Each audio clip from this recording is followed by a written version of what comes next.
So that's gonna warm that up just a little bit.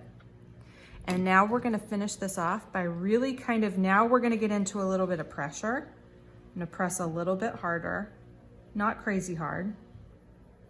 I don't wanna make marks in my paper, but now I'm gonna start overcoating all of this with the gold. And when I do that, I wanna really go slow and be picky about maintaining crisp, sharp edges where they're needed. I'm just gonna put a kind of nice even layer of pressure, just kind of build this up. It should start to look a little waxy on top.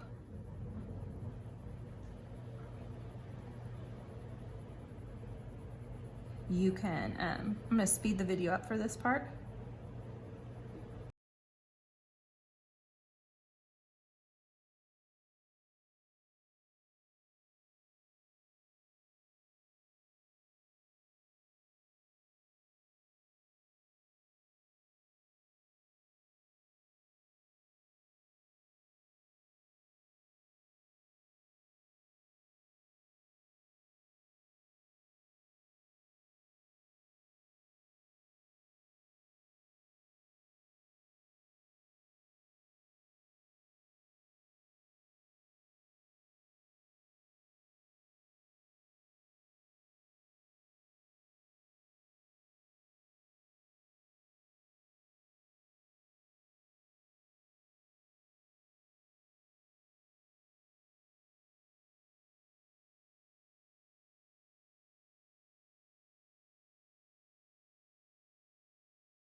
We haven't talked about highlights yet. So far, all we've talked about is shadows. Highlights are going to happen just like they would happen with paint, and that's by doing a mixture of white and whatever color you would like underneath it. So we talked about how the end of this box, the part that's furthest away from us, is looking like the highlighted portion. So I laid down my color first. I finished everything out. I have pretty much no shadow color down here. And then I'm gonna come back and I'm gonna use a white. And I'm gonna lay a little bit of a layer of white down on this end to just kind of, it's gonna blend things really well, which is good. But it's also gonna put a little bit of white wax on the paper that's going to allow me to put a little bit more of that bronze in and give it a highlighted effect.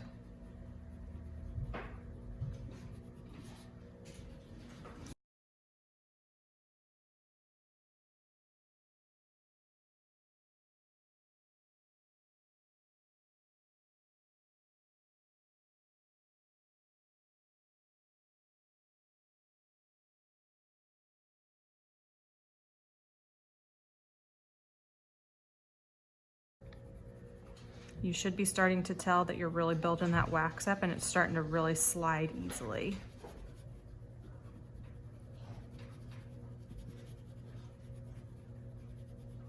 You don't want to cover the whole thing in white. You just want it on the highlighted part, the lighter end of your box.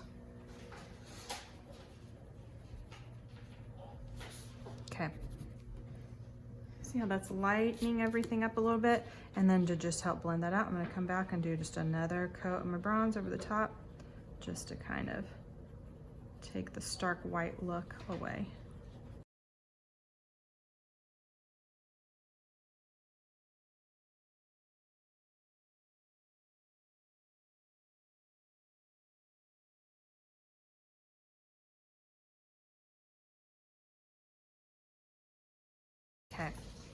I will say when it comes to the top of my box, I colored white all the way down the top of my box because I see a really strong highlight there.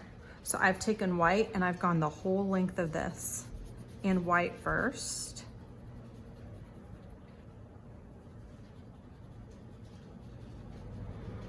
And then I lay my bronze over the top.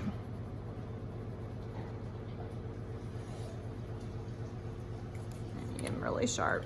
If you need to grab a ruler and hold it there so that you are positive that you maintain that sharp edge, do that. I don't have my ruler, so I'm just gonna grab a piece of paper. But sharp edges are a really big deal here. And because I had pushed that nice big shadow up against this edge, it's really gonna separate the top of my box from the front face of my box. I intentionally dealt with that shadowed top first, because that makes this easy. And you can tell, this is why we lightened our pencil, all of my pencil lines are disappearing. You're not even gonna see them when you're done. We're not gonna use a black Sharpie for anything. You're gonna sharpen a black colored pencil, and through multiple layers, you'll just build it up. This is just a first layer on my letters. I just started enough so that they would show up, but you're gonna come back and multiple layers, nice, crisp contrast. Pay attention to the highlights and the color changes in your letters. Just record every detail as it actually is in your box. You wanna get all that background color dealt with first, highlights and shadows, and then start working the details. Look carefully for little shadows, little lines. I mean, I had to really blow this picture up and really examine the drop shadows, where to place them. I had to look at these tiny little highlights within my letters, and I need to represent those. I don't draw them on, I just kind of skip that spot when I'm coloring. Let's practice the eye. So I kind of outline the eye. And when I'm coloring, I can see that it's got that little almost like fingernail shape up here. So I just kind of avoid it.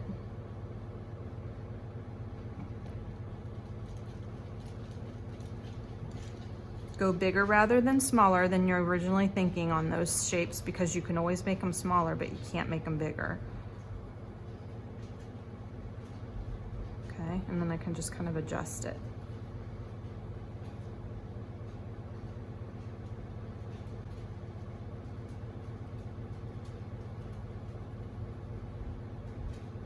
It's all just careful observation.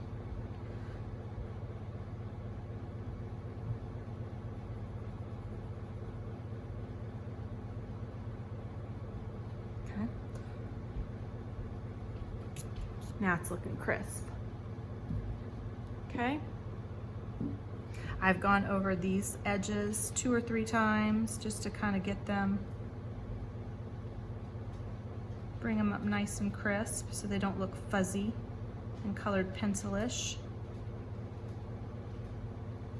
And any of those details is going to happen second after all of this shading is done in the background.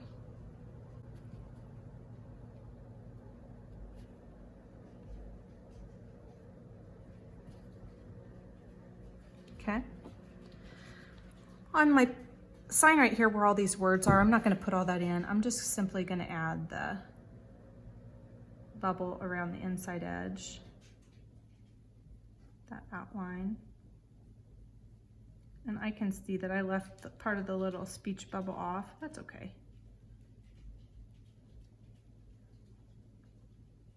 It's going to be okay. And there is even, now that I really get in here and look at it, there's a little drop shadow behind that speech bubble too. So I need to come in and kind of, that's gonna make it stand out off the page if I kind of add that little shadow. So as you can see, there's a lot of careful observation.